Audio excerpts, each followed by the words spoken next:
हुरैरा रज़ियल्लाहु ताला अन्हु बयान फरमा रहे ने कि अन्ना रसूलुल्लाह सल्लल्लाहु अलैहि वसल्लम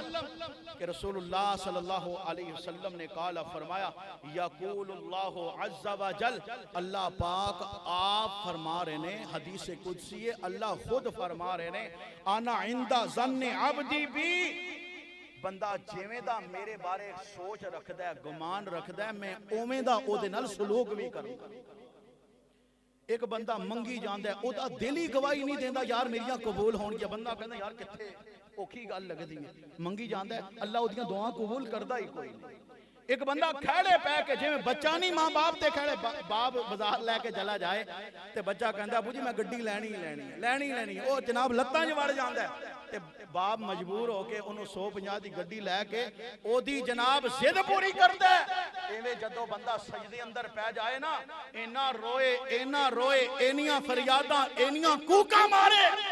अर्श वाला रब आप के बंदिया हुण बस कर दे, मैं तेरियां दुआवां कबूल कर चुके।